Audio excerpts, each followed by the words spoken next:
Her Mistake, written by Zai. Umalis ka dito! Sa pamamahay ko! Wala akong anak na katulad mong... Sorry, Papa. Pinigilan ko naman po ang aking sarili pero hindi ko kaya. Sadyang mahal ko si Jerome. Luhaan si Daniela. Lumuhod na rin sa harapan ng ama upang sa gayon ay mapatawad siya. Ngunit isang malakas na sampal ang pinadapon ni Manuel sa kanya. Nanggagalaiti sa galit ang Ginoo. Ngunit kahit ganun pa man ay luhaan ito. Itinatakwil na kita bilang isang anak. Para sa akin ay patay na ang minahal at pinalaki kong anak. Wala siyang nagawa kundi ang umalis. Mabibigat ang mga paa ng ihakbang niya iyon. Bitbit ang isang bag na inihagis ng kanyang ama. Sa paglabas niya sa pinto ay sari-saring bagay ang tumama sa kanyang mukha at katawan. Panay ilag lamang ang ginagawa niya. Malandi! Anang isang babae. Ang isa namang kasama nito ay may hawak na gabrasong kahoy at ipinanghampas iyon sa kanya. Wag! Maawa kayo! Hiyaw niya. Ipinangsalag niya ang bag upang sa gayon ay hindi siya masyadong masaktan. Ngunit mailang palo na sadyang tumama sa katawan niya. Idagdag pa ang mga pinupukol na bato sa kanya ng ilan sa mga tao. Masakit. Ngunit mas masakit nang lumingon siya sa magulang ay hindi man lamang siya tinulungan ng mga ito. Bagkus ay pinagsarahan pa siya ng pinto. Malandi! Kapit! Wag! Maawa kayo!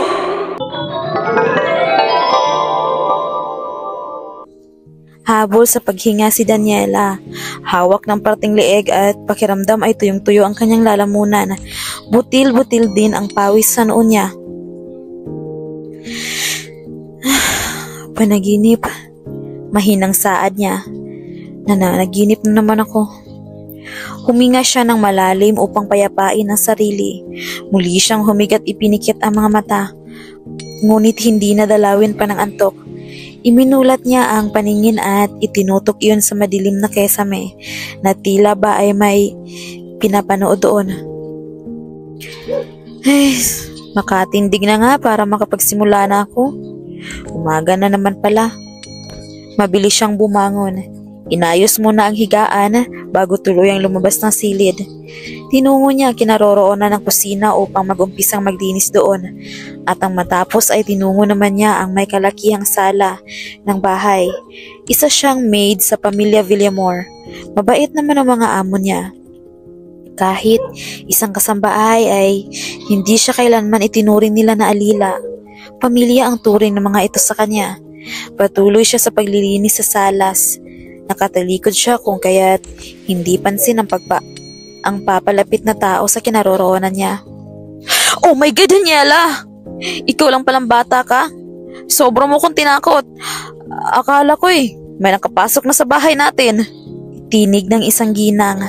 Sapo nito ang sariling dibdib. Napakamot ng ulo si Daniela. Ma'am, ako nga po ang tinakot mo Kumakamot niyang tugon. Ang aga niyo po yatang nagising. Sorry naman. Nagising kasi ako na nauuhaw. Bumaba ako dahil ubos na ang laman ng baso ko. Hindi ko naman alam na naglilinis ka na pala rito. Ikaw, bakit ang aga mo maglinis? Sunday ngayon Hindi ka ba magdi-day off? Sunday po ba ngayon? Sandali siyang nag-isip. At kapag daka ay napapitik ng mga daliri. Oo nga pala. Hindi na bali po, ma'am. Okay lamang po ito sa akin para ma-exercise na rin ang katawan ko ngayong araw. Dugtong niya. Okay, kung yan ang gusto mo, tapusin mo na yan para makapagpahinga ka. Huling bili ng ginang bago tuluyan itong pumasok sa kusina. Yes, ma'am. Nagtungo si Daniela sa paborito niyang pamilihan. Kumuha ng basket at doon ay pinagsisilid ang mga paboritong pagkain. Matapos bayaran ay dumiretso na siya sa paboritong pasyalan, ang bahay ampunan. Good morning, madam! Nakangiting bati ni Daniela sa nakatilikod na Madre Superiora. Sus Mariusip kang bata ka! Mapapaaga ang pagkuha sa akin ni Lord. Aatakihin ako sa puso eh. Lagi mo na lamang akong ginugulat. Bulalas ng madre. Sus naman, madam. Hindi kayo kukunin nun. Hindi ko kayo ibibigay sa kanya. Pabulong na sagot ng dalaga. Bahagya pang inilapit ang bibig sa tenga ng madre. Puro kakalukuhan. Halina sa loob. Kanina pa naghihintay sa iyong mga bata. Nagpatiuna ang Madre Superiora sa pagpasok. Labis na ikinatuwa ng mga bata nang makita siya at ganun din naman siya. Agad siyang yumakap sa mga ito. Ito na ang pangalawa niyang pamilya at nangakong tutulong sa abot ng kanyang makakaya. Hindi man siya ipinanganak na mayaman, kapos man siya sa karangyaan, gagawin niya ang lahat. Makapagbigay lang ng kahit kaunting tulong sa mga batang inabandona ng kani-kanilang mga ina. Inubos niya ang oras sa pakikipaglaro at pakikipagkwentuhan sa mga bata. Mga bata, aalis na ang ate Daniela ninyo. Saad ng Madre Superiora. Bye, Daniela! Sabay-sabay na bigkas ng mga bata. Ngumiti siya. Sa susunod na linggo, pupunta akong muli rito. Magdadala ako ng mga papel at lapis para may pangpalit kayo sa mga gamit ninyo. Bilang pagtugon ay niyakap siya ng mga bata.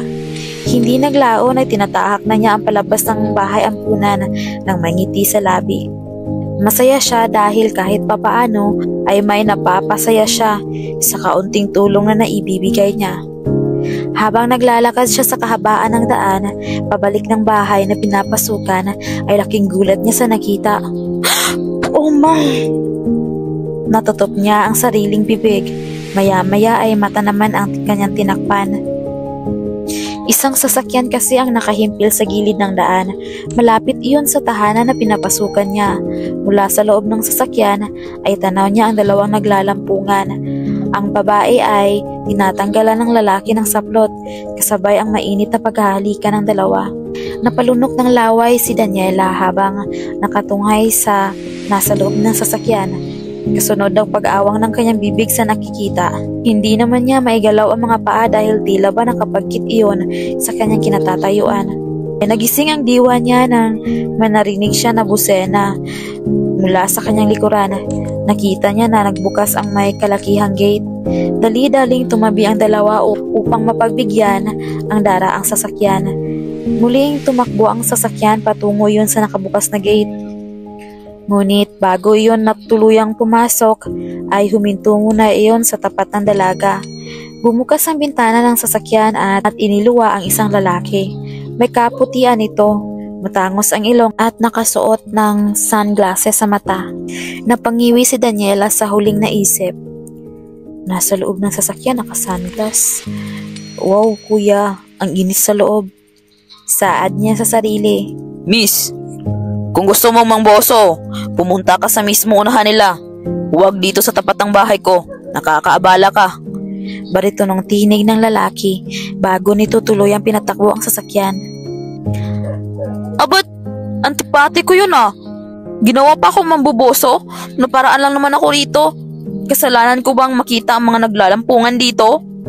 Asik niya. Itinuro pa ang nasa loob ng sasakyan. Hindi na muling sinulyapan pa ni Daniela ang nasa loob ng kotse. Ngunit bago siya umalis ay tinapunan muna niya ng masamang tingin ang nakabukas pa ring gate. Nakalabi ang dalaga na ipinagpatuloy ang paglalakad. Makalipas ang ilang araw at araw na naman ng linggo. Day off na naman ni Daniela. Umaga pa lamang ay nakahanda na ang dalaga tungo sa bahay ampunan. At tulad ng pangako niya noong nakaraang linggo, may dala nga siyang mga papel at lapis na paisa-isa pa niyang binili. Nagpaalam muna siya sa kanyang amo bago nilisan ang bahay. Habang naglalakad patungo sa labas ng subdivision, ay naparaan muli siya sa bahay ng lalaking nakasagutan niya noong nakaraang linggo. Nakaparada sa tapat ng gate ang itim na sasakyan at sa hinuha ni Daniela ay iyon ang sasakyan ng lalaki. Maganda ang bahay niya ha? Tinig niya na sinamahan pa ng marahang pagtango. Hindi pa man niya naihahakbang ang mga paa ay may lumabas mula sa maliit na gate. Napataas ang isang kilay niya sa nakita. Naka-short at manipis na sando ang pangitaas ang suot ng lalaki. Kaya na may lumabas ang nagpuputukan nitong muscle at halos bumakat din sa suot nitong sando ang 6 na pandesal sa tiyan. Napalunok siya ng laway. Kahit nasa kabilang gilid siya ng kalsada ay tanaw na tanaw niya ang katawan ng lalaki. Miss, may problema ba? Angil ng lalaki. Marahil napansin nito ang malagkit na tingin ng dalaga sa kanya. Po? Ako po ba? Aniya, kasunod ang pagtingin sa kaliwat kanan. Yes. Ikaw nga. Bakit? May iba pa bang tao rito? Hindi ba tayong dalawa lamang? Sarkastikong tanong ng lalaki. Wala po sir. Nagagandahan lamang po ako sa bahay nyo. Tugon niya, saka mabilis siyang naglakad palayo sa tapat ng lalaki. Kaagad siyang sumakay ng jeep nang makalabas siya sa subdivision. Nangangatog pa ang tuhod niya nang maupo siya sa panghuling bangko ng sasakyan. Hindi niya malaman sa sarili kung bakit siya nagkakaganon. Kung bakit ngayon ay nangangatal ang katawan niya. Sa nakasagupa ang lalaki. Magkaganon pa man ay pinagkibit-balikat na lamang niya ang nararamdaman. Ilang minuto ang lumipas ay nakarating na siya sa bahay ampunan. Good morning, Madam Sexy. Nangingiting bati niya sa Madre Superiora nang mabungaran niya ito sa gate. Ayan ka na namang bata ka. Gugulatin mo na naman ako. Sus naman, Mother. Hindi naman po palagi. Ay nako, magpapalusot ka pa. Halina sa loob, mabisita kaming darating ngayon kaya busy ang lahat, pati mga bata. Nakangiting tura ng Madre Superiora.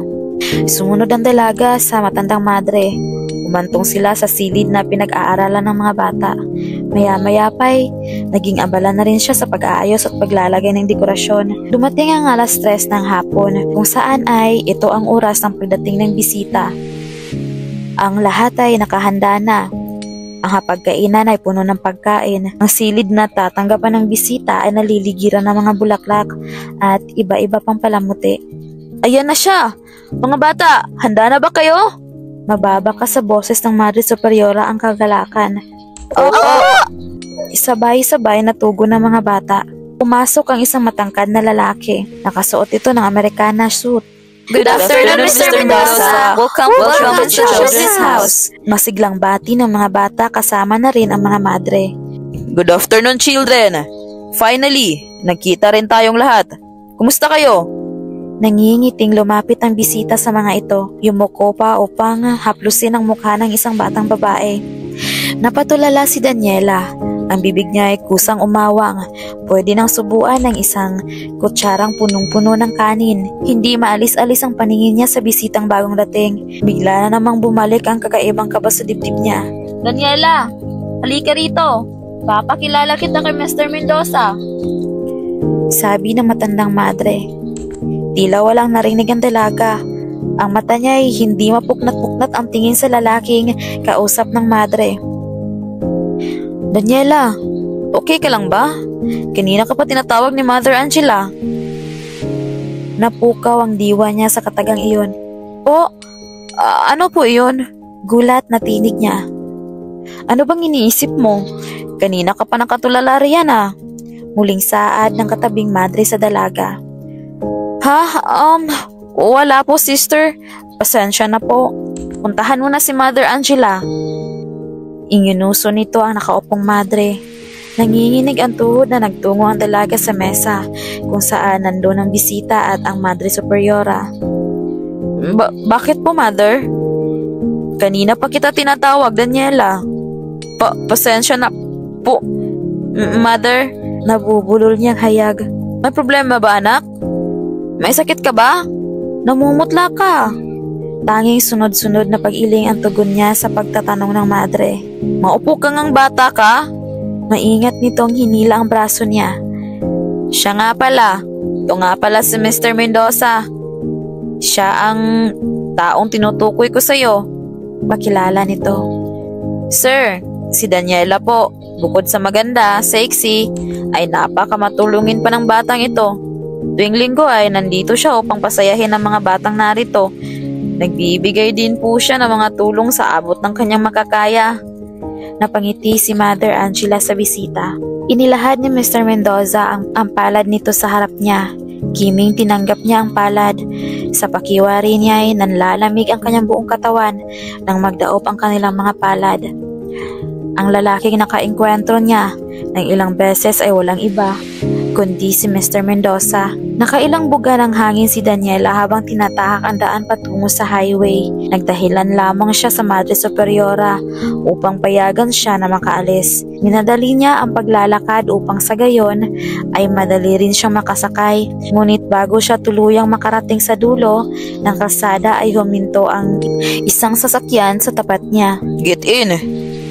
Iisang way lang naman ang daraanan natin. Tura na nagmamaneho. Ay, huwag na ho. May pupuntahan pa po ako, sir. Sasakay ka ba o kakalad ka rin kita papasok dito sa kotse? Seryoso ang mukha nito at biling pumasok siya. Ayaw pa niya makaladkad ng lalaki, no? Binuksan niya ang panghuling pinto at doon umupo. Dito ka sa unahan. Anong palagay mo sa akin, taxi driver? Asik muli ng binata. Pigil ni Daniela ang sarili. Masungit naman ng lalaking ito, magpapasakay na nga lang, galit pa. Pabulong na tura ng dalaga. Nang makasakay na ay palihim niyang pinukol ng masamang tingin ang nagmamaneho. Sayang, gwapo pa naman pero mukhang menopause na. Ngunit hindi iyon nakatakas sa pandinig ng binata. Did you say something? I-share mo yan. Huwag mong suluhin. Baka maya-maya pa ay mapagkamalan pa kitang baliw. Maidiretso kita sa mental hospital. Anito na patuloy sa pagmamaneho. Po? Wala po Napabuga ng hangin ng binata. Drop the word po. Nagmumukha akong matanda. Po? Isa. Naliyapan siya nito. Dalawa? Nang aasar ka ba? Halatang naiinis na ang binata. Hindi po sinasagot lang naman po kita. Paliwanag niya. Sabi ko, huwag mo nang samahan ang po kapag magsasalita ka. Sagot nito. Okay. Sumilay ang piliang ngiti sa labi niya, ngunit hindi niya ipinahalata iyon sa katabi. By the way, I'm Jake and you are Daniela, right? Tumango naman siya, tanda ng kanyang pagsang-ayon. So, kailan ka pa tumutulong sa mga bata? Bago lang po, sir. Natutop ni Daniela ang bibig sa nabitawang salita. Sorry, hindi ko mapigilan eh. Nangingiting paumanhin niya. Pinukol muli ng masamang tingin ni Jake ang dalaga. Sagutin mo na ang tinatanong ko. Baritonong tinig nito. Kung kailan ba ako nagsimulang tumulong? Isa lamang akong hamak na kasambahay. Simula nang pasukin ko ang ganitong hanap buhay, doon din nagsimula akong tumulong sa mga bata. Itanya niya. Ibig sabihin, kasambahay ka pero nagagawa mo pa rin tumulong sa iba? Bulalas ng binata. Tumango siya. Hindi man ako pinanganak na mayaman, nakakatulong pa rin ako sa iba kahit maliit man ang aking kinikita. How about your family? Ang magulang mo, nakakapagpadala ka pa ba sa kanila? Lumungkot ang anyo ni Daniela at kaagad siyang nagbaba ng tingin. Wala na akong pamilya. Iniwan na nila ako. Tila may bumikig sa lalamunan niya habang nagsasalita. Buong akala ni Daniela ay nakalimutan na niya ang nakalipas. Ngunit nang marinig niya ang tinatanong ng binata, ay muling nanariwa ang kanyang dinanas sa nagawang pagkakamali. Hindi pa pala naghihilom ang sugat sa kanyang puso na siya rin ang may kasalanan. I'm sorry. Hindi ko alam na wala ka na palang pamilya. Narinig niyang tinig ng binata. Humugot muna ng isang malalim na hininga si Daniela bago tinugon ng binata. Okay lang yun. Sabi mo nga hindi mo alam. Matapos ang salitang iyon ay namayani na ang katahimikan sa pagitan ng dalawa hanggang sa marating nila ang tapat ng bahay ng binata. Nagpumilit na ihatid ni Jake si Daniela, ngunit ayaw ng huli. Bago sila maghiwalay ay muling humingi ng paumanhin ng binata tungkol sa pagbanggit nito sa pamilya ng dalaga. Isang tipid na okay lang na may kasamang ngiti ang itinugon niya rito.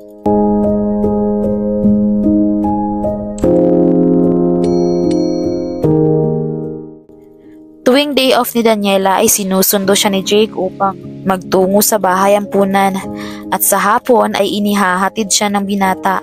Ang gawain nilang iyon ay naging dahilan upang mahulog ang kanilang loob sa isa't isa.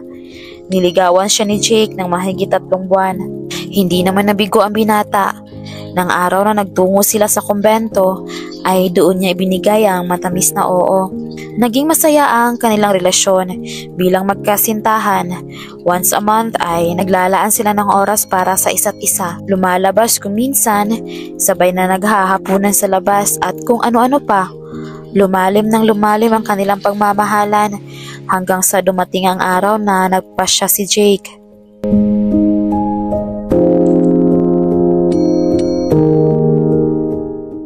Araw ng linggo, kasalukuyan silang nasa bahay ampunan upang magdala ng mga pagkain.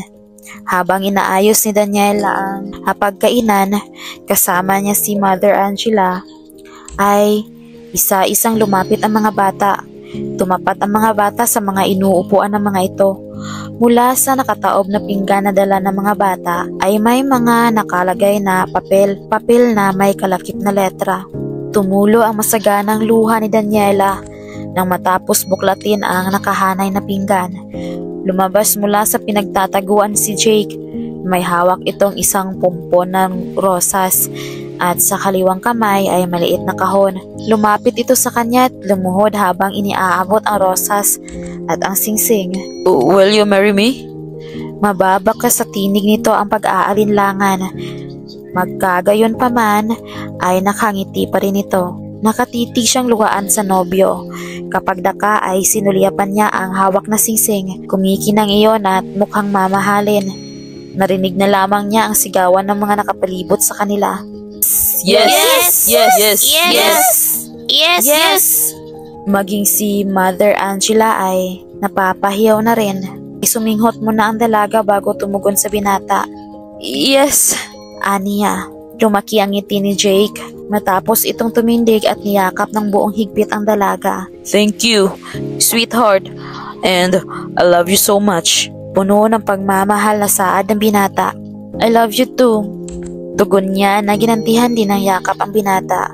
Matapos ang pag-uusap na iyon ay nilisan ng dalawa ang bahay ampunan ng puno ng saya. Habang nasa biyahe sila ay hindi matapos-tapos ang paglalahad ni Jake tungkol sa kanilang kasal. Hindi nagtagal ay humimpil ang kanilang sinasakyan sa tapat ng bahay na pinapasukan niya. Dito na ako. Mag-text ka na lang mamaya. Bye! Paalam niya. Bago siya tuluyang lumabas ng sasakyan, ay ginawaran muna siya ng pinata ng isang halik sa pisngi. I love you. Sa halip na tugunin ni Jake ay hinapit nito ang kanyang baywang sa kasiniil na halik. Sa una ay banayad lamang ang iginagawad nitong halik, ngunit kalaunay naging maalab, mapusok, mapaghanap. Tila isang uhaw na bata si Jake habang hinahalukay ang kailaliman ng bibig niya. Gumagaya na rin siya sa ginagawa ng binata. Sa huli ay si Jake na rin ang unang bumitiw. Kapwa naghahabol sila ng hininga. Magkalapat ang kanilang noo habang hawak ng binata ang mukha ng dalaga. I love you, my princess. Amoy na amoy niya ang mabangong hininga ng nobyo. Nakakahalina iyon at halos manood sa kaibuturan ng kanyang katawan. I love you too, my prince. Ubod tamis siyang ngumiti rito. Bukas, ipapakilala kita kay mama. Ani Jake. Mabilis na nag-angat ang mukha si Daniela. Nagtatanong ang kanyang mga mata nang tumingin sa nobyo.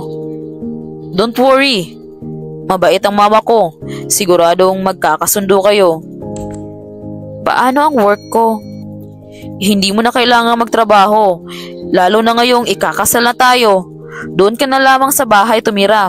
Si Manang lamang ang kasama ko roon. At ako naman ang sikasuhin mo. Pilyong tugo ni Jake. Pinindot pa nito ang tungki ng ilong niya. Kahit may pag-aalinlangan ay napangiti na rin siya. Muli ay pumilig siya sa balikat ng nobyo. Matapos ang ilang sandali ay tuluyan na siyang lumabas ng sasakyan. Kumaway muna siya sa nobyo bago pumasok sa loob ng tinutuluyan. Naging isang malaking palaisipan sa kanya ang ina ng nobyo. Hanggang sa pagtulog ay dala-dala niya iyon. Kinabukasan, kahit hindi siya gasinong nakatulog ng nagdaang gabi, ay maaga pa rin siyang gumising upang maglinis. Memorize na rin niya kung ano ang dapat sabihin sa amo. Nang tanghali na ay nagpaalam na siya sa kanyang mga amo. Sa una ay ayaw pumayag ng amo niyang babae, ngunit nang sabihin niya na magpapakasal siya ay pumayag na rin ito. 3:00 ang usapan nila ni Jake, kaya naman ay nag-ayos na siya ng mga gamit. Bitbit na ni Daniela ang mga gamit habang nagpapaalam siyang muli sa mag-asawa. Hindi niya mapigilan ang hindi mapaluha. Itunuring na niyang pangalawang pamilya ang pamilyang pinagsisilbihan at masakit din sa loob niya na lilisanin na niya iyon. Lilisanin na niya ang pamilyang muling bumuo sa kanyang pagkatao. Tinanggap siya ng buo at tinrato na para ring isang anak. Napasingot siya habang namamaalam sa mag-asawa at bago siya lumabas ay niyakap muna siya ng luhaan ding ginang at hinagkan sa noo.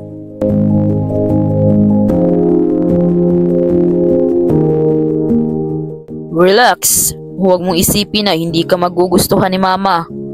Mabait siya at tulad nga ng sabi ko sa'yo, tiyak na magkakasundo kayo. Pampalubag na tura ni Jake. Kasalukuyan silang sakay ng sasakyan at patungo sa bahay ng ina. Hindi ko kasi mapigilan na hindi mangamba. Ibang usapan na ito, Jake. At tiyak magtatanong ang pamilya mo sa akin, lalo na pagdating sa trabaho ko. Sinabi ko na sa kanila iyon, kaya huwag ka nang mangamba. Ituring mo na siyang tunay mong ina, lalo na ngayon, nalalapit ang ating kasal. Pinisil nito ang hawak na palad niya at muli ring ito noon ang isipan sa pagmamaneho. Hindi nagtagal ay humimpi lang ang sasakyan sa isang magandang bahay. Palunok ng laway si Daniela nang abutin ng binata ang kanyang kamay. Giniya siya ng nobyo sa pagpasok sa kabahayan hanggang sa umabot sila sa salas na kung saan ay nakaupo roon ang ina ni Jake. So, siya palang sinasabi mo? Yes, ma. Tugon ni Jake. Umalik ito sa pisngi ng ina at tsaka sinimulang ipakilala si Daniela. Sa pakiwari ni Daniela ay ubod ng istrikta ang ina ng binata. Ngunit hindi maikakaila sa itsura ng ginang na may angking ganda ito at sosyalera. Maayos sa pananamit, make-up, ayos ng buhok, alahas na nasa iba't ibang parte ng katawan at maging ang pinong pananalita nito. Matapos ipakilala ay nakipagbeso si Paulina sa kanya. Naamoy tuloy niya ang pabangong gamit ng ginang. Welcome to our life, Daniela. Nakangiting turan pa nito. Pilit na ngumiti siya, ngunit sa kaloob-looban niya ay tila iba ang nais ipahiwatig ng kadagang binitawan ng kaharap. Matapos nilang pag-usapan ang sa kasal ay iniuwi na siya ni Jake, ngunit hindi sa kanyang pinapasukan kundi sa bahay nito. Ang bahay naman ng nobyo ang malayang pinagmamasdan ni Daniela. Masinop sa gamit si Jake, tulad din ng ina nito, ngunit ang pinakagusto ng dalaga rito ay ang pagiging gentleman nito. Baby, doon ka sa guest room matulog. Pansamantala ay iyon na magiging kwarto hanggang hindi pa tayo ay kinakasal. Pero kung gusto mo ay sa kwarto ko na lamang ikaw matulog. Pilyo itong umiti na sinundan pa ng pagkindat. Ubod tamis ang ngiting pinakawalan niya. Sa guest room na lang. Buong akala niya ay sa iisang silid sila matutulog at nawala rin ang kaba sa kanyang dibdib. Dala na rin ang isiping iyon. Hanggang kailan kaya ito makakatiis? Naghuhumiyaw na katanungan ng isipan niya.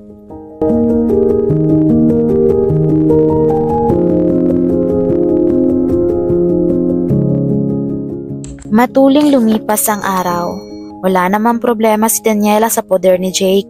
Maalalahanin ito lalo na pagdating sa kanya at mabait din. Nakikita niya kung paano itrato ng tama ang kasambahay nito. Ilang linggo na lamang, kasal na nila. Hindi naman siya ginagambala ni Paulina. Hindi tulad ng kanyang inaasahan. Sa tuwing pumupunta ang ina ni Jake sa bahay nito ay hindi rin ito nagtatagal. Nakikipagkumustahan lamang tapos aalis na rin. Ngunit nagkamali siya. Isa lamang palang palabas at pakitang tao ang inaasal ng ginang sa kanya. Isang hapon, habang kumakain sila, masaya pa silang nagsusubuan ni Jake, ay biglang dumating ang ginang at may kung anong bagay ang ibinagsak sa ibabaw ng hapagkainan. Sabay na napapitlag silang dalawa sa ginawa ng ginang at muntik pa niyang mabitawan ang hawak na kutsara. Ma, Anong ibig sabihin yan? Kumunot ang noo ni Jake at nag-iba ang aura nito. Basahin mo nang malaman kung ano ang nilalaman niyan. Galit na tinig ni Paulina. Ang mga mata nito ay nanlilisik na nakatitig sa kanya. Hindi ba pwedeng mamaya na lamang? Kumakain pa kaming dalawa ni Daniela, ma. Malamig nitong tugon. Kasunod ang pagsubo muli ng pagkain. Buksan mo na ngayon din. Tila isang leon na umaangil ang ginang. At natitiyak kung isusuka mo ang lahat ng kinain mo sa oras na makita at mabasa mo ang nariyan sa envelope. Dugtong pa nito. Inis na dinampot ni Jake ang brown envelope. Binuksan at isa-isang tiningnan. Ang papel muna ang pinagtuunan ng pansin ng binata. At habang binabasa iyon ay kumunot ang noo nito. Tapos ay tiningnan naman ang kalakip na litrato. Kunot noong pinukol nito ng masamang tingin si Daniela. Hindi ba tama ako? Masusuka ka sa kalandian ng babaeng iyan. Pasigaw na tura ng ginang, kasabay ang pagduro sa dalaga. Inilahad ni Jake ang mga litrato sa harapan ng dalaga. Totoo ba ito, Daniela? Sinulyapan niya ang litrato at napipilan siya. Wala siyang mabigkas na anumang salita. Ang mga litrato ay siya at kasama si Jerome, ang lalaking una niya minahal. Ngunit hindi na pala ito karapat dapat mahalin dahil ito'y pag-aari na ng iba. Huli na nang malaman niya ang katotohanan. Pinaimbestigahan kita dahil ayaw kong maloko ang aking anak sa ikalawang pagkakataon. Pero nagulat ako sa aking nalaman. Mas masahol ka pa pala sa una niyang girlfriend. Malakas na tinig ni Paulina at mabilis nitong sinunggaban ang nakaupong dalaga. Huli na para mahabol ito ni Jake. Isang malakas na sampal ang pinadapo ng ginang sa pisngi niya. Sinamahan pa nito ng paghablot sa kanyang buhok. Wala siyang nagawa. Hindi man lamang niya magawang ipagtanggol ang sarili. Labis siyang nasaktan sa ginawa ni Paulina. Ngunit mas lalo siyang nasasaktan nang hindi man lamang siya ipinagtanggol ng nobyo. Sa halip ay kinampihan pa nito ang ina. Napaluha siya dala ng matinding awa sa sarili.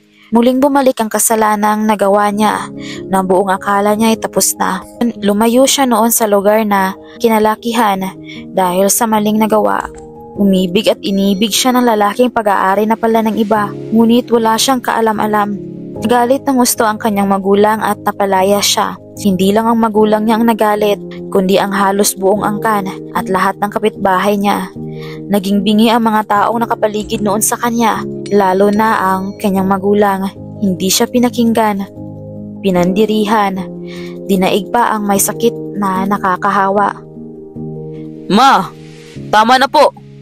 Narinig niyang sabi ni Jake. Ang blood pressure mo, baka tumaas na naman. Naging mahinahon si Jake sa pagkausap sa ina dahil may iniinda itong sakit. Sapo ang dibdib ni Paulina matapos itong maawat ng anak. Palayasin mo ng babaeng iyan dito. Kung hindi, kakalbuhin ko yan. Manluloko. Malandi. Ma, relax ka lang. Ako nang bahala rito, ha? Tugon ng binata. Tinawag na nito ang bodyguard ng ina at driver. Iniutos nito sa dalawa na umuwi na muna, kasama ang ina. Sa unay, ayaw pang sumama ni Paulina, ngunit kalaunay pumayag na rin ito. Nang makaalis na ang ginang ay saka pa siya lamang binalingan ni Jake. Patuloy pa rin siya sa pag-iyak. Bakit hindi mo sinabi sa akin ang iyong nakaraan? Galit na galit ang mata nitong nakatutok sa kanya. Hindi siya sumagot, tila walang lakas na kumibot ang bibig niya. Bumugso ang mas matinding galit sa dibdib ni Jake nang hindi siya magpaliwanag. Nagdilim ang panginingin nito. Mabilis siya nitong sinunggaban at dooy sinulaol siya ng halik mula sa bibig, lieg at humantong sa dibdib. Jake, huwag please. Sa wakas ay naisatinig niya. Iningatan kita, Daniela. Dahil ang gusto ko ay malinis kitang ihaharap ng altar. Akala ko'y mabuti kang babae. Pero mali pala ang pagkakakilala ko sa'yo. At kung alam ko lamang na marumi ka pala'y matagal na kitang pinagparausan. Tila asong nauulol si Jake. Ngising-ngisi ito habang nakatitig sa kanya. Inisang hiklas lamang nito ang damit na pantulog ni Daniela. Lalo ito napangisi nang tumambad sa paningin ang matayog na dibdib niya. Agad nitong sinibasib iyon. Tila isang demonyo si Jake sa ginagawa. Lalo na nang hubarin nito ang pang-ibabang kanyang kasuotan. Wala siyang magawa kundi ang umiyak na lamang. Jake! Huwag, Jake! Maawa ka! Halos pumiyok siya sa pagmamakaawa ngunit bingi ang binata. Ang tuhod niya ay nanlalambot na anumang oras ay bibigay. Hindi niya malaman kung paano tatakpan ang hubad ng katawan. Umurong siya hanggang sa mapadikit ang likuran niya sa naroong kabinet. Hindi natinag ang binata. Unti-unti rin itong lumalapit sa kanya habang hinuhubad ang kasuotan. Alam mo bang oras-oras, gabi-gabi ay pinagpapantasyan kita? Pero pinigil ko ang aking sarili. Ganun ka rin ba? Masarap ang humalik ang may asawa na, ha, Daniela? Saan kayo unang nag-sex? Sa hotel ba? Anong mga posisyon na nagawa na ninyo?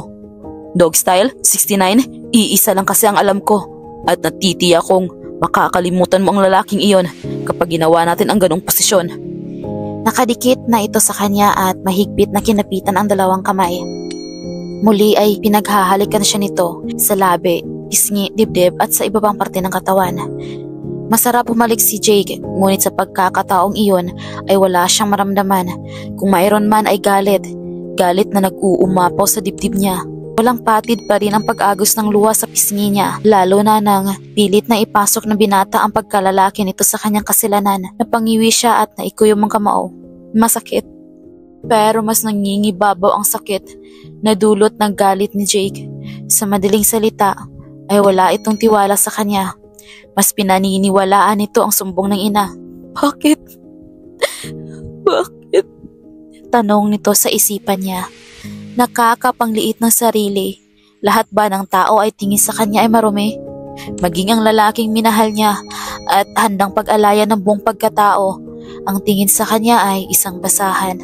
Napatigil si Jake sa ginagawa. Binitawan nito ang brasong halos lumabas na ang dugo sa pagkakahawak. Bahagya pa iyong napaatras. Virgin ka pa? Nauutal na tinig nito. Hindi niya sinulyapan ang binata. Naitakip na lamang niya ang braso sa hubad ng katawan at ang tanging nasa isipan ay mga tanong na alam niyang siya rin naman ang makakasagot. Dala ng labis na pagkapahiya ay mabilis na dinampot ni Jake ang mga damit at patakbong nilisan ng dining room. Naiwang luhaan si Daniela. Ngayon mag-isa na naman siya. Pinandidirihan ng marami. Kinasusuklaman. Isa na roon si Jake, ang lalaking akala niya mag-aahon sa kanya sa anino ng nakaraan. Padaus-us siyang umupo. Niyakap ang sariling tuhod at doon ay umiyak ng umiyak. Dama pa rin niya ang sakit sa kanyang pagkababae pero wala nang masasakit pa sa ginawa ng nobyo. Daig pa niya ang nagahasa at tila ba'y isa siyang paraosang babae lalo na nang maalala ang sinabi ng binata. Kung alam ko lamang na marumi kay, matagal na kitang pinagparausan.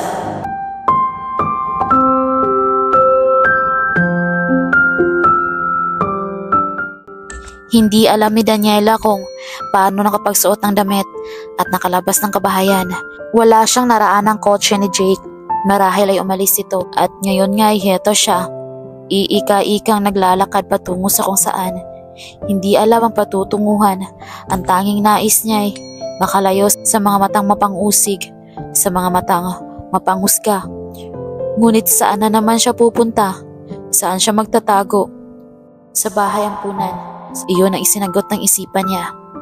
Magtatakip silim na at nadadagdagan ang pagkulimlim ng langit. Dahil sa nagbabadyang ulan, hindi nga nagtagal ay pumatak ang ulan. Ngunit hindi siya natinag. Patuloy siya sa paglalakad at kasabay ng pagpatak ng ulan ay ang bumabahang luha sa kanyang pisngi. Para siyang pinagkaitan ng tadhana. Muling bumalik ang dinanas niya sa mga taong mapangusig, mga taong mapanghusga.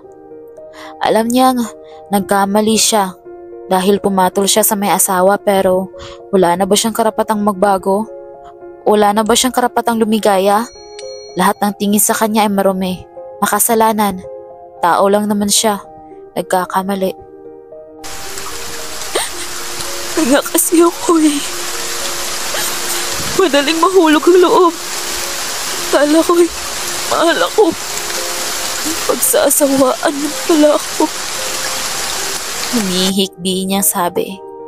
Magkahalong luha at patak ng ulan ang dumadaloy sa pisngi niya. Marahan siyang tumingala sa langit. Sinalo ang mga patak ng ulan.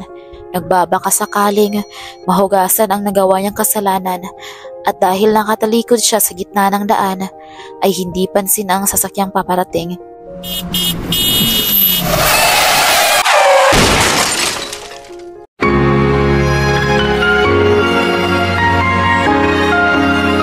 Matulin ang ginawang pagpapatakbo ni Jake sa sasakyan.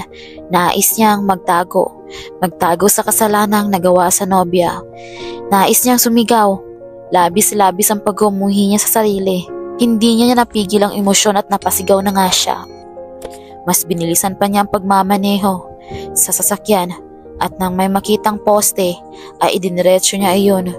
Ngunit may kung anong tinig siyang narinig na pumigil sa kanya. Unti-unti ay bumagal ang takbo ng sasakyan hanggang sa tumuloyan ng huminto. Sinubsob niya ang ulo sa hawak na manibela at doon ay nilabas ang nararamdaman. I'm sorry. I'm sorry. Hindi niya mapigilan ang mapaluha na ikuyom pa ang kamao. Forgive me. I was wrong. Maling-mali. Ilang minuto ang kanyang pinalampas bago muling pinatakbo ang sasakyan. Ngunit sa pagkakataong iyon ay malumanay na ang takbo. Umantong siya sa isang bar. Nilasing ang sarili upang sa gayon ay pansamantalang makalimutan ang nagawang kasalanan sa babaeng minahal. Shit ka, Jake. Angil niya sa sarili. You are such a fool. Why did you do that to her? I thought you loved her. If she made a mistake, then it doesn't matter. Because it's the past. But why? Why did I judge her so quickly? Dugtong pa niya kasunod ang muling paglagok sa natitirang laman ng bote. Nakasampung bote na siya ng beer. Pero hindi pa rin siya tinatablan hanggang sa magsara na ang bar ay umiinom pa rin siya. Gusto niyang lunurin ang sarili sa alak pero walang silbi iyon. Pinalabas na siya ng tao sa loob. Wala sa sariling nagtungo sa nakapark na sasakyan. Pagdating sa bahay ay agad siyang nagtungo sa dirty kitchen. Hinahanap ng mga mata ang babaeng nagpapatuliro ng isipan niya. Para siyang timang na naglalakad patungong kusina. Tumutulong ito sa mga gawaing pangkusina, bagay na ayaw niya.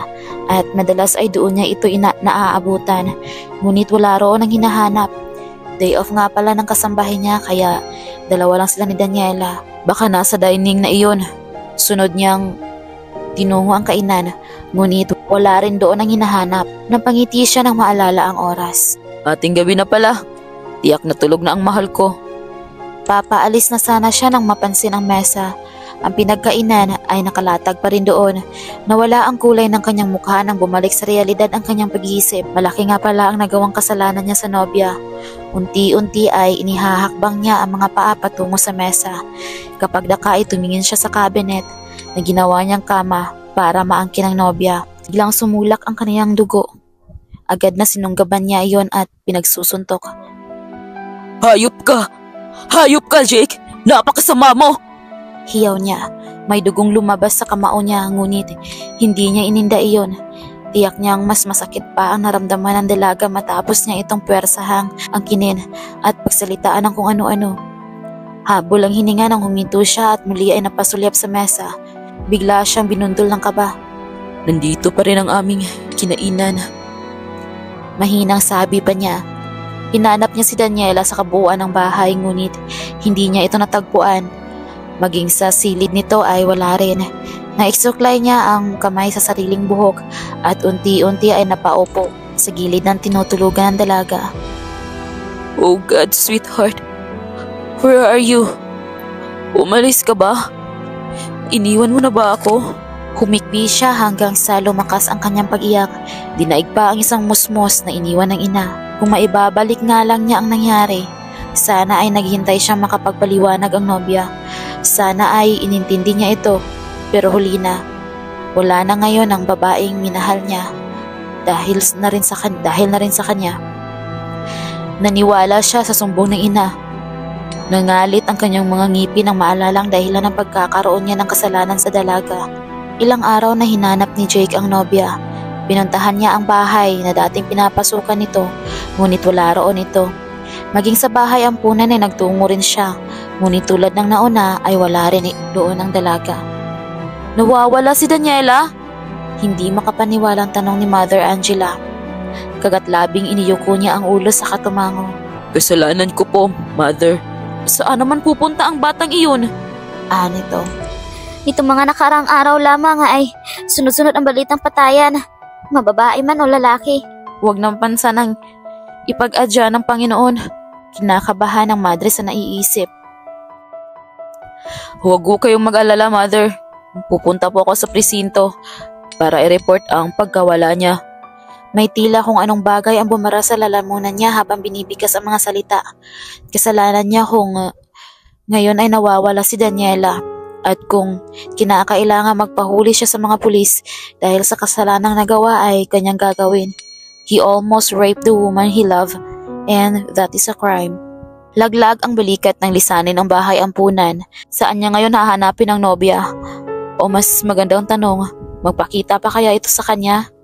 Napabuga siya ng hangin at tumingala sa kalangitan. I'm sorry, baby, please. Please forgive me. Come back to me, please. Ipinikit niya ang mata at nang magmulat ay namuo ang luha roon. Gulong-gulo na ang utak niya, ngunit hindi siya susuko. Kung kinakailangan ang baliktarin niya ang Pilipinas para mahanap ang nobya ay gagawin niya. Sumunod na pinuntahan niya ay ang himpilan ng pulisya sa kanilang lugar pero hindi alam kung paano maipapahanap ang nobya. Maayos naman siyang kinausap ng isa sa mga pulis at ipinakita niya ang larawan ng dalaga. Parang namumukhaan ko ito. Ng pulis. Nagliwanag ang mukha niya ngunit sa kabilang banda ay naroon din ang kaba. Talaga, sir? Tinawag ng kausap niya ang isa pang pulis upang ipakita ang larawan ng dalaga. Iyan ang babaeng nasagasaan. Sabi nito. Nagpunta rito ang isang babae. Siya raw ang nakabangga. Ibinigay niya ang ospital na pinagdalhan sa babaeng iyon. Halos mawalan siya ng malay sa narinig. Kahit isa siyang lalaki ay hindi niya mapigilan na mapaluha sa harap ng mga tao. Agad niyang hiningi kung saang hospital at nang malaman ay nagtungo na siya roon. Pigil niya ang luha habang naglalakad patungo kung saan naroon si Daniela. Wala siyang ibang hiling kundi ang maging maayos ang kalagayan ng nobya. Magsisi man siya ay huli na. Hinanap niya ang kinaroroonan ng dalaga. Sinilip niya ang bawat maraan ng pinto. Sinisigurado kung naroon nga ba ang nobya. Oh my God! Patakbo siyang lumapit sa dalagang nakaratay sa isang higaang naroon. Lalo siyang naluha na makita ang kalagayan ng nobya. May benda ang ulo nito, naka-oxygen at marami ang nakakabit sa kanang pulso. Baby, nandito na ako. I'm sorry sa nagawa ko sa'yo. Hindi mapigil ni Jake ang sarili. Lumakas ang kanyang pag-iyak habang yakap ang nobya. I'm sorry. I'm so sorry. Paulit-ulit niyang sabi. Sorry for my mistake. I love you so much. Please, forgive me. Yugyug ang balikat niya. Hindi niya pansin ang isang imahe na katabi ng dalaga. Malaya lang ito nakamasid sa umiiyak na binata. Saka pa lamang naagaw ang pansin niya na may narinig siyang tumutunog. Agad siyang nagtaas ang mukha at nalaki ang mata niya sa nakita. Sofia? Pabulong niyang saad. Sandaling kinausap ng babae ang nasa kabilang linya at nang matapos sa binalingan nito ang binata, isang ngiti ang iginawad nito sa kanya. What are you doing here? Himig galit na tanong niya. Wala. Binisita ko lamang ang nabangga ko. Sorry, hindi ko naman sinasadya na mabangga siya. Madulas ang daan. Nang gabi na mabangga ko siya at sobrang lakas pa ng ulan. Don't worry, sasagutin ko naman ang lahat ng gastos dito sa ospital. Tipid itong umiti. Napatiimbagang si Jake, ang babaeng sinasabing nakabangga kay Daniela, ay ang dati niyang nobya. Pero dapat nga ba siyang magalit dito gayong iniligtas din naman nito ang buhay ng nobya? Matyagang nakikinig si Jake sa salaysay ni Sofia kung paano nabangga si Daniela. Ayon dito, ilang araw na itong pabalik-balik sa ospital ngunit magpahanggang ngayon ay wala pang malay ang dalaga. Again, I'm sorry Jake, hindi ko sinasadyang mabangga ang girlfriend mo. Hinging pa uminhin nito. I'll promise, sasagutin ko lahat ng gastos dito sa ospital. Ililipat ko na nga sana siya sa private room pero need daw ng name ng pasyente. Ganun na lamang ang pagkahabag ni Jake sa nobya. Kasalanan niya kung bakit sinapit iyon ng dalaga. Sising-sisi siya sa nagawa at ngayong natagpuan na niya ang nobya ay babawi siya. Itatama niya ang pagkakasala rito. Kung kinakailangang lumuhod siya o magpahuli sa mga pulis ay gagawin niya. At dahil ex-girlfriend niya si Sofia ay naikwento niya rito kung bakit umalis si Daniela ng gabing iyon. Maging si Sofia ay may sinabi rin na labis niyang ikinagulat. Ang kataksilang nagawa nito dati ay hindi pala totoo, kundi pakana lamang ng kanyang ina. Binayaran di umano ng ginang ang lalaki upang palabasin na boyfriend ito ng dating nobya. Ngayon ay napagtagpi-tagpi ko na. Huminga na malalim si Jake. I'm sorry, Sophie. Mas pinaniwalaan ko ang aking ina. But, why did she do that? Does she not want me to be happy? Ayaw ba niya akong magkaroon ng sariling pamilya? Labis-labis ang pagkumuhi niya sa ina matapos malaman ang katotohanan at sa ikalawang pagkakataon ay napaniwala na naman siya nito. Subalit ngayon ay mas malala dahil pinagmalupitan niya ang nobya, sinaktan at ngayon ay walang malay sa ospital. Nakaraan na iyon, Jake. Everything happens for a reason, right? I'm happy now and already married. Pinakita nito ang singsing na nasa daliri. He loves me so much.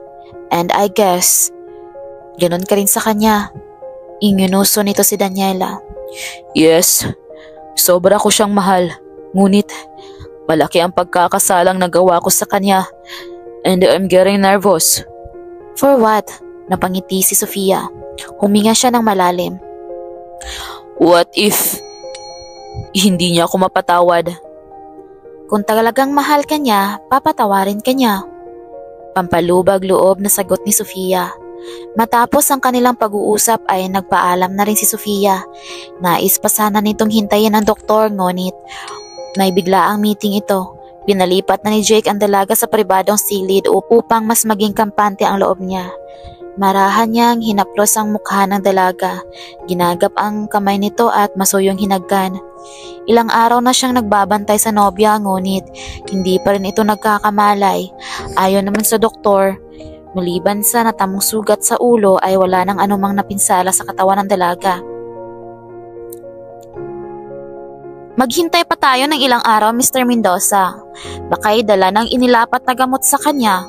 For now, she's safe. Ligtas na siya sa anumang kapahamakan. Anang doktor sa kanya.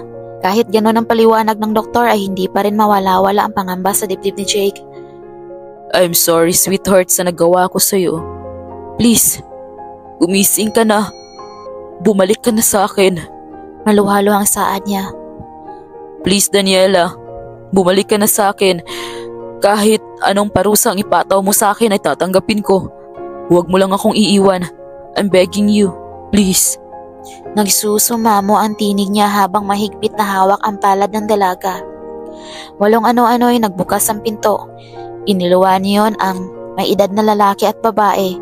Sa tingin niya ay mag-asawa ang dalawa. Napatitig ang binata sa lalaking papalapit. May pagkakahawig iyon kay Daniela. Binigyang daan ni Jake ang bagong dating. Hindi man nanggaling sa bibig ng mga ito ay ramdam ng binata. Kapamilya nga ni Daniela iyon. Nang makalapit na ay saka pa lamang nagsalitang lalaki. Anak, patawarin mo kami. Patawarin mo kami. Patawarin mo ako sa nagawa ko sa iyo. Tinig nito. Naguluhan siya. Sabi ni Daniela no ay wala na siyang pamilya. Ngunit kalaunay nauunawaan niya ang sinabing iyon ng dalaga. Hinayaan niya ang dalawa na kausapin ang nobya at nang matapos ay humarap ang mga ito sa kanya. Tama ang hinala niya. Mag-asawa nga ang dalawa. Isinalaysay ng Ginoo kung paano nalagay sa sitwasyong hindi sila sang-ayon sa anak. Noon di naunawaan niya ang lahat. Nadagdagan ang habag niya sa nobya matapos maisalaysay ng mag-asawa ang nangyari. Nangilid na naman ang luha niya. Patawarin din ho ninyo ako. Dahil isa rin ako sa humusga sa anak ninyo. Kasalanan ko kung bakit ngayon ay naririto siya. Maging kami man ay kailangang humingi ng tawad sa kanya. Kami ang dapat unang-una na makinig at umagapay sa kanya. Pero kami pa ang unang nagtakwil sa kanya. Pahayag ng ina ni Daniela.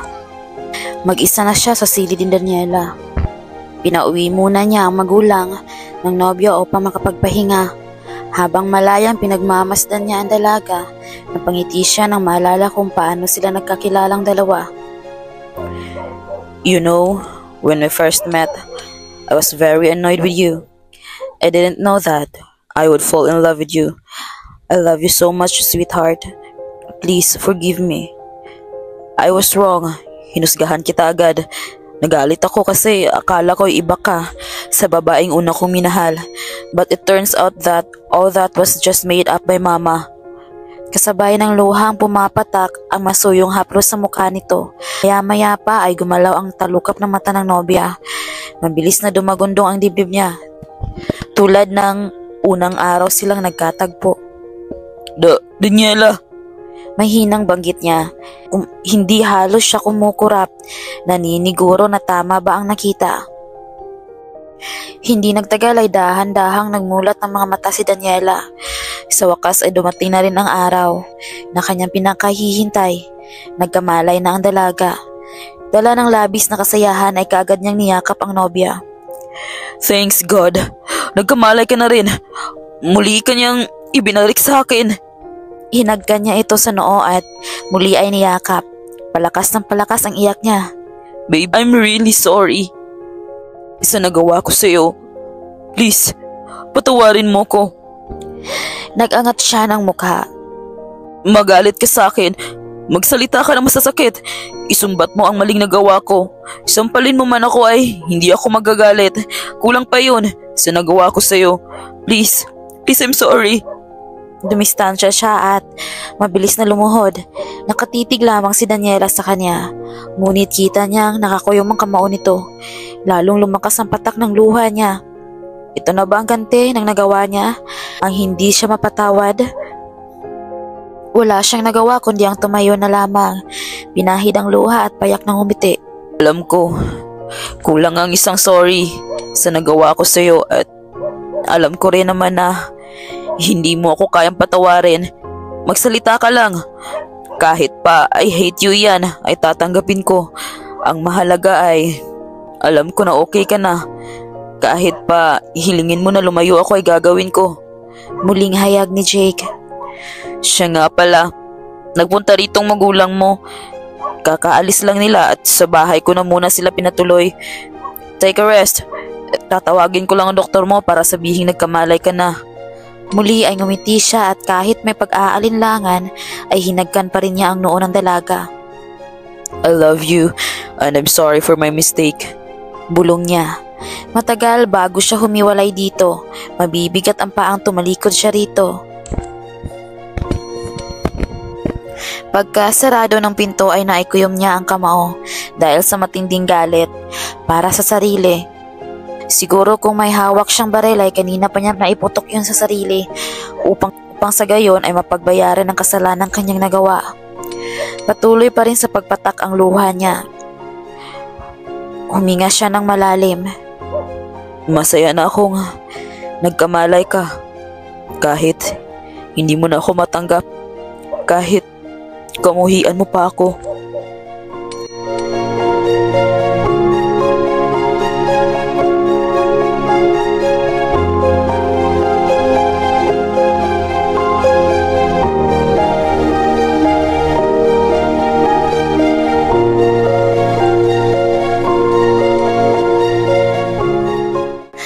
Kalalabas lamang ng doktor sa silid ni Daniela at ngayon ay hinihintay niya ang muling pagpasok ni Jake.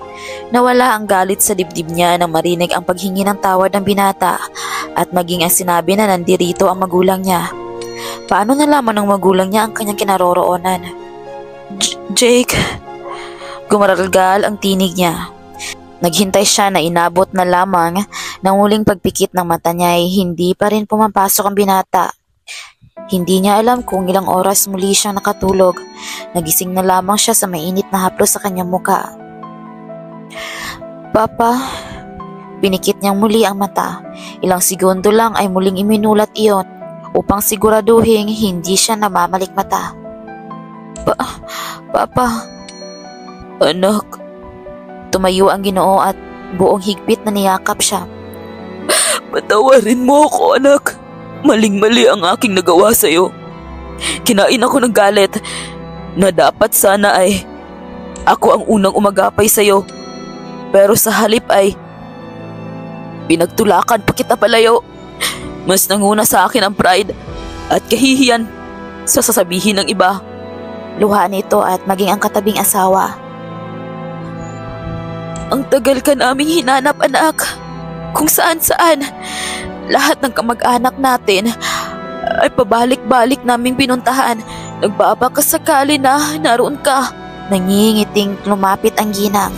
Humalik at yumakap na rin ito sa kanya. Nangilid ang luha niya habang nakamasid sa magulang. Kitagal niyang inasam na muling mayakap ang mga ito kahit sa panaginip lamang. At ngayon ay narito na nga ang magulang niya sa kanyang harapan, humihingi ng kanyang kapatawaran. Paano niyo po ako nahanap? Sa telebisyon, anak. Tugon ng kanyang ama na hindi binibitawan ang palad niya. Sinabi ng kanyang ina na ang babae nakabangga sa kanya ang nagpalathala sa telebisyon. Noon lamang niya naalala ang tagpo ng mabangga siya. Salamat sa kanya dahil muli kang ibinalik sa amin. Anak, mapapatawad mo pa ba kami? Tinitigan niya ang amang nagtanong. Ni minsan ay hindi niya ito nakitang lumuluha kahit pa nga sunod-sunod ang naging problema nila noon. Nalugi ang maliit nilang negosyo at nagkasakit pa ang kanyang ina. Hindi nila alam kung saan kukuha ng pangtustos sa pang-araw-araw at maging ang gamot ng ina niya. Matigas ang kalooban ng kanyang ama pero ngayon ay lumuluha ito sa harapan niya. Paano man, ni minsan naman po ay hindi ako nagtanim ng galit sa inyo. Nagpapalit-palit ang tingin niya. Ako po ba? Napatawad niyo na po ba ako, ma? Pa? Ngangang nagkatingin na ng mag-asawa. Anak, kung ano man ang naging kasalanan mo, nagmahal ka lang. Tao ka lang. Nagkakamali rin. Ipinagtapat na sa amin ni Jerome ang lahat at wala kang kasalanan doon. Biktima ka lang ng mapanlinlang na pag-ibig. Napangiti siya sa narinig mula sa ina. Ngayon ay nagkaayos na sila ng magulang niya. Isa na lang ang kulang. Si Jake po. Naalala niya ang sinabi ng binata na pinatuloy nito ang magulang sa bahay nito. Nagkatinginan ng mag-asawa sa labis ng ikinatakot.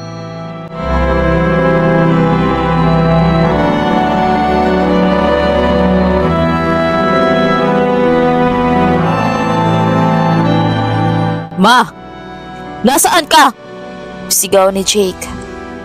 Galit ang aura niya habang pumapasok sa kabahayan ng ina. Matagal na siyang nakahiwalay dito. Mula pa lamang nang naging girlfriend niya si Sofia. At ang bahay na tinutuluyan niya ngayon, iyon sana ang magiging tahanan nila. Ngunit bago pa man itakda ang kanilang kasal ay pumutok ang isang balita na ibang lalaki raw ang kasintahan niya. Bakit ka ba sumisigaw, Jake? Alam mo namang masama sa akin ang sobrang stress. Magsabi ka sa akin ng totoo, ma. What the? Bakit mo hinalukay ang pagkatao ni Daniela? Malakas sa tanong niya. Halos lumabas lahat ng litid niya sa leeg. Dahil ayaw kong maguyo ka ng babaeng iyon, Jake. Maguyo? Papaano ako maguguyo, ma? I-explain mo nga ng maayos, ma.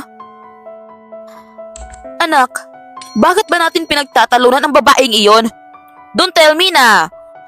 Don't tell me na hindi mo na siya pinaalis sa pamamahay mo? Nabilog na naman ba niya ang ulo mo? Nahigit ni Jake ang kanyang hininga at pigil din ang sarili. Kung hindi nga lang ba kasalanan ang manakit ng isang ina ay gagawin ko. Napakasinungaling mo, ma.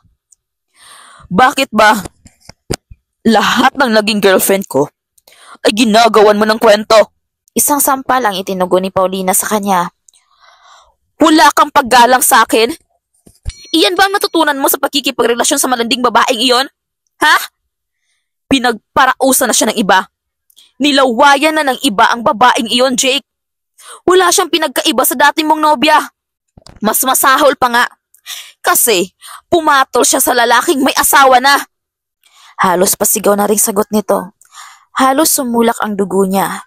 Mahigpit ang pagkakakuyom ng kamao niya. Hindi siya maruming babae, ma. At kaya ko yung patunayan sa iyo. At huwag na huwag mong maidadamay sa usapan natin si Sofia. Dahil maging siya ay wala ring pagkakasala sa akin. Gawa-gawa mo lamang ang sinasabi mong lalaki niya para hiwalayan ko siya. What the hell are you talking about, Jake? Alam ko na ang lahat, Mama. Huwag ka nang magpalusot pa dahil hindi na uubra sa akin ang drama mo. Are you out of your mind, Jake? At bakit ko naman gagawin ang bagay na yun sa'yo? Sino bang may sabi niyan sa'yo? Si Daniela ba? Siya ba ang lumalason sa isipan mo? Ikaw! Malakas niyang sagot. Ikaw, Mama, ang lumalason sa isipan ko. Nagkausap kami ni Sofia at sinabi sa akin ang lahat at huwag mo ring gawing masama si Daniela dahil wala kang alam tungkol sa kanya. Totoo lahat ng sinasabi ko tungkol kay Daniela. Napahawak ito sa tapat ng dibdib. Aray! Ang dibdib ko! Daing nito. Enough, Ma. Huwag ka nang mag-inarte dahil hindi na ako maniniwala sa'yo. Siya nga pala, gusto mo bang pagharapin ko kayo ng magulang at ang sinasabi mong naging karelasyon niya? Napipilan si Paulina. Totoo ang narinig nito mula sa anak. Pinaimbestigahan nito ang dalaga at labis ito nasiyahan sa nalaman. Ngunit matagal ng lahat ng iyon. Nakalipas na ang nangyari kay Daniela. Magkagayon pa man ay hindi nito pinalampas ang nangyari. Alam mo bang nasa hospital ngayon si Daniela? At nambundol siya ni Sofia. Coincident, hindi ba, Ma? Matalim niyang pinukol ang tingin ng ina.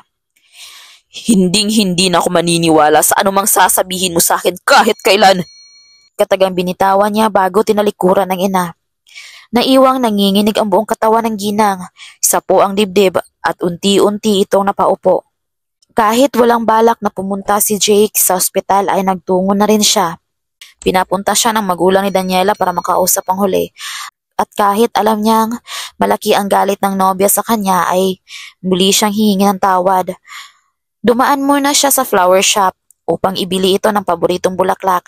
Sinamahan na rin niya ng iba't ibang uri ng prutas at chocolate.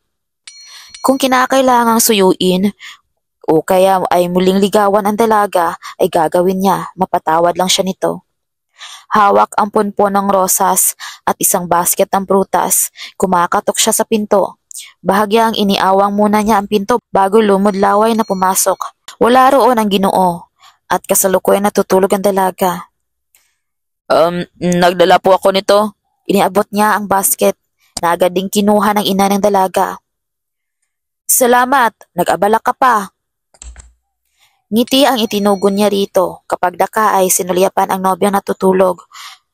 Kumusta na po siya? Naging mabuti ho ba ang pag-uusap ninyo? Oo, at salamat sa iyo, iho. Salamat kasi nalagaan mo ang aming anak. Nakadama siya ng hiya. Tila ba'y ipinapahiwatig ng kausap ang ginagawa niyang kasalanan sa dalaga. Huminga siya ng malalim. Dapat ay aminin niya ang nagawang pagkakasala sa dalaga. May kasalanan ho ako sa kanya.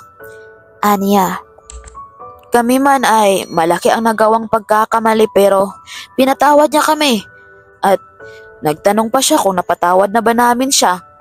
Kaya alam ko na kahit gaano pa kalaki ang pagkakasala mo sa kanya, patatawarin ka niya. Hinaplos nito ang balikat niya. Mabait ang anak namin. Iba ho kayo, syempre. Magulang niya kayo pero ako, sobrang laki ng nagawang kasalanan ko sa kanya. At alam ko na dahil doon ay may posibilidad na hiwalayan niya ako. Tila may kung anong bagay ang bumikig sa lalamunan niya. Hindi yata niya kakayanin na mawala si Daniela. Kung kaya lang niyang ibalik ang oras, di sana ay hindi siya nagpadalos-dalos. Hindi sana siya nagpadala sa galit. Sana ay wala ngayon sa ganitong sitwasyon ang babaeng minamahal. Pinigil ni Daniela ang huwag maluha kahit nakapikit, ngunit Hindi niya mapigil. Bahagya niyang itinagilid ang mukha upang walang makapansin sa kanya. Dinig na dinig niya ang pag-uusap ng ina at ni Jake. Aaminin niya, nagalit siya ng husto sa nobyo dahil sa nagawa, pero napag-isip-isip niya, may pagkakamali rin naman siya rito. Hindi niya ipinagtapat ang kanyang nakaraan. Inilihim niya sa nobyo at maging ang tungkol sa magulang niya. Narinig niya ang paglabas ng ina niya. Ramdam niya na nasa tabi lang ang binata. Ginagap nito ang palad niya, hinaplos-haplos at saka ay hinagkan. Muli ay naramdaman niya ang pamumuo ng luha. Hindi na niya natiis, subalit pinakalma muna niya ang sarili bago idinilat ang mga mata. Sweetheart! Tumayo ito ngunit kapit pa rin ang kanyang palad. Kaswal siyang tumitig dito. Kay sarap pagmasdan ng maamon nitong mukha. Mapupungay na mata, makipot ang mapulang labi at may katangusan ang ilong nito. Baby, sorry. Muli itong naupo. Naniwala ako agad kay mama at nadala ng matinding galit. Kaya ako nagawa sa iyo ang bagay na yun. I'm sorry rin sa mga nasabi ko sa iyo. Nakababa ang paningin nito at habang nagsasalita, wari ba'y nahihiya. Hindi siya sumagot. Pagkat anumang sandali ay bibigay siya. Bibigay ang luhang matagal nang pinipigil. Hinanap kita nang bumalik ako sa bahay. Panimula nito. Sa dati mong pinapasukan at maging sa bahay ampunan. Tinawagan ko na nga rin pala kanina si Mother Angela. Pinaalam ko sa kanya na nandito ka sa ospital at sabi niya ay bukas ay dadalaw siya sa iyo. Nung una kitang puntahan dito ay nakita ko si Sofia. Siya ang babaeng nakabangga sa iyo. Siya rin ang nagdala sa iyo rito. Naalala niya ang babaeng bumaba sa sasakyan. Hindi niya masyadong nakita ang itsura nito. Ngunit iisa lang ang natitiyak niya. May mabuti iyong kalooban. At salamat sa kanya dahil ngayon ligtas siya. Si Sofia, ang ex-girlfriend ko. Dugtong ni Jake. Siya yung sinabi ko sa iyo at nalaman ko mula sa kanya na hindi pala totoo ang nagkaroon nito ng ibang lalaki. Baka na pala lamang iyon ni mama upang hindi ko siya pakasalan. Tila may kumurot sa puso niya.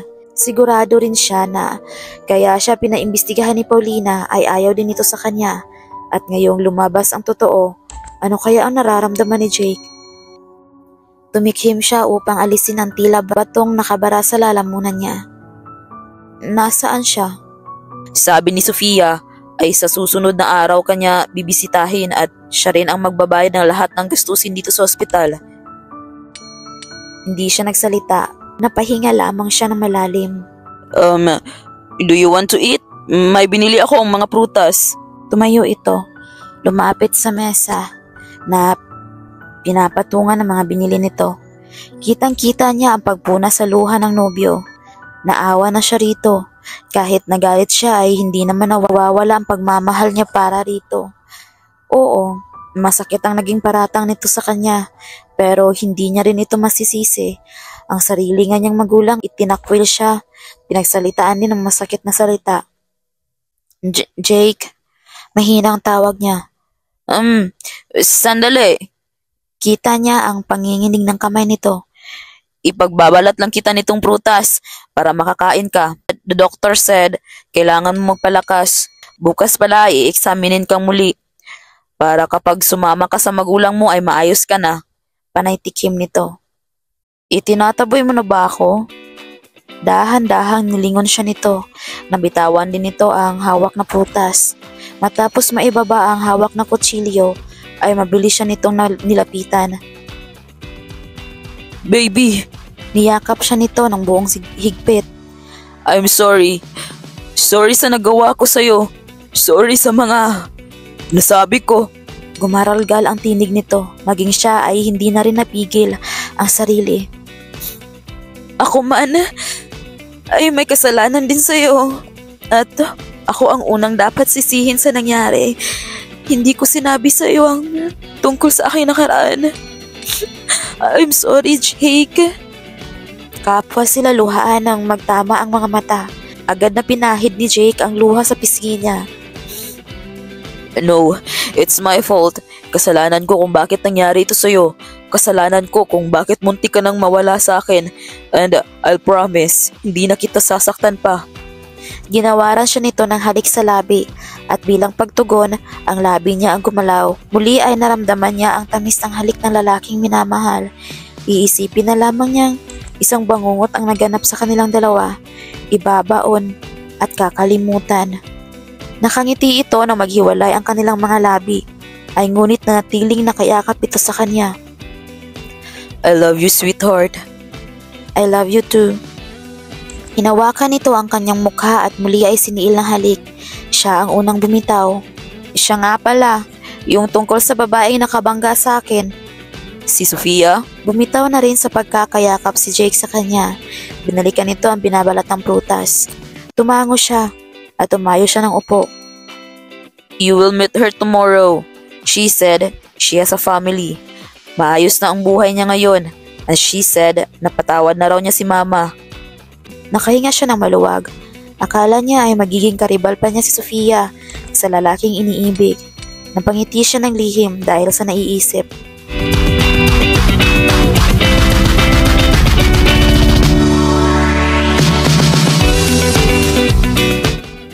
Kinabukasan ay nagpunta si Sofia kasama nito ang asawa. Humingi ito ng dispensya sa kanya at hindi lamang ang mga ito ang naging panauhin niya ng araw na iyon.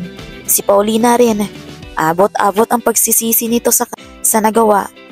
Ayaw lang daw nitong mawala ang anak kaya nagawa ang bagay na iyon. Humingi na rin nito ng tawad kay Sofia na naabutan sa parking lot at maging sa magulang niya at kay Jake. Tulad ng huli, nangako ito na hindi na muli pang gagawa ng anumang gulo o problema. Tuluyan na siyang nakalabas ng paggamutan at sa bahay ng nobyo na mamalagi. Ayaw pa siyang pakibuin ng binata dahil hindi pa raw siya tuluyang magaling. Ang magulang niya ay pansamantalang umuwi muna upang ipaalam ang nalalapit niyang kasal. Matapos ang 2 linggo ay idinaos na rin ang kanilang kasal. Dati sa bahay ampunan sana gaganapin, ngunit ngayong nagkaayos na si Daniela at ang kanyang magulang ay doon na ginanap. Iyon ay sa kagustuhan ni Jake para makilala at makasalamuhan nito ang ibang kamag-anak niya. Pinatawad na rin niya ang mga taong nanakit sa kanya, maging iyon ay babaonan niya sa limot.